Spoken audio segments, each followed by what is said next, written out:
बताओगे? प्रज्ञा ठाकुर ने हर एक का आरोप किया है कि मोदी रहेंगे। ये मालेगांव बम ब्लास्ट में इससे पहले भी जो ब्लास्ट हुआ, इसके बारे में ये भगवा दहशतवाद है, भगवा आतंकवाद है, ऐसा स्वरूप देने का काम तत्कालीन यूपीए और कांग्रेस सरकार ने किया। ये हिंदुओं का अपमान है, ये भगवे का अपमान है। इसलिए उन्होंने पहले तो हिंदुत्व की जाहिर माफी मांगनी चाहिए। और दूसरी बात, उसके बाद एक रिटायर्ड पुलिस ऑफिसर कहता है कि सर संघ चालक मोहन भागवत जी को भी अरेस्ट किया जाए, इस केस में उनको फंसाया जाए, उन केस में उनका इन्वॉल्व करना चाहिए। ऐसे क्यों किया उन्होंने? क्योंकि इस पर ये भगवा आतंकवाद और भगवा दहशतवाद के ऊपर शिक्कामोर्तब करना चाहते थे वो।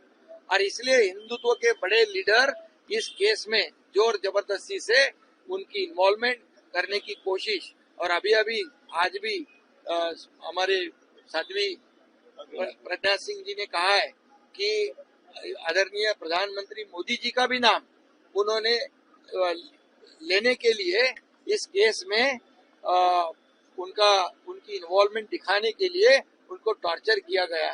ये बहुत ही दुर्भाग्यपूर्ण बात है, ये बहुत ही निंदाजनक बात है। क्या ऐसे वोटों की राजनीति के लिए इतनी घिनौनी हरकत कोई कर सकता है? इतनी निचले स्तर पर कोई जा सकता है? इतने निचले स्तर पर राजनीति कोई कर सकता है? ये बड़ा नमूना ये कांग्रेस ने, यूपीए ने दिखाया है। और इसलिए इसका जिसकी कड़ी निंदा जितनी करे उतनी कम है। इसलिए मैं यही कहूंगा कि ये तो मोहन जी भागवत जी हो, हमारे प्रधानमंत्री मोदी जी हो, ये देश को आगे बढ़ा रहे, देश का उत्कर्ष कर रहे, देश का विकास कर रहे। कट्टर देशभक्त है, ये राष्ट्रभक्त है। और उनके देशभक्ति पर क्वेश्चन मार्क लगाना, सवाल खड़ा करना, ये तो देशद्रोह है। ये पाकिस्तान की बोली बोल रहे हैं। ऑपरेशन सिंदूर का भी इन्होंने विरोध किया, ऑपरेशन सिंदूर का भी मजाक बनाया। ये राहुल गांधी हमेशा ये पाकिस्तान की बोली बोलता है। पाकिस्तान में उनको बहुत उनका नाम होता है। राहुल गांधी ऐसे नमूने दिखाते, एग्जाम्पल दिखाते, देखो राहुल गांधी ने ऐसा बयान दिया। ये क्या उचित है? ये कौन सा देश प्रेम है?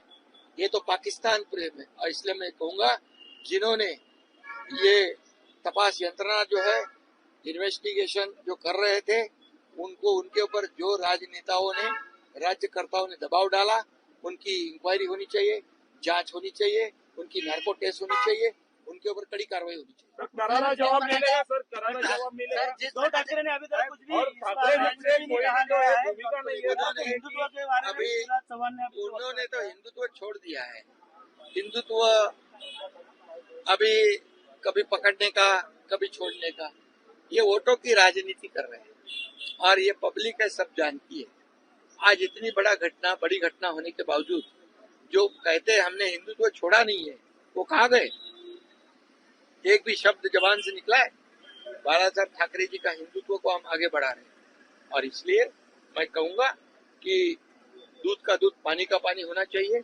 और इनके सही चेहरे जनता के सामने, देश के सामने आने चाहिए। सर करारा जवाब मिलेगा इसका?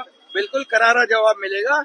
हिंदुत्व का अपमान करना, भगवा अपमान करना और देश प्रेम का अपमान करना, इनको करारा जवाब मिलेगा। करारा जवाब जरूर मिलेगा। इस देश की जनता, इस महाराष्ट्र की जनता जरूर उनको करारा जवाब देगी।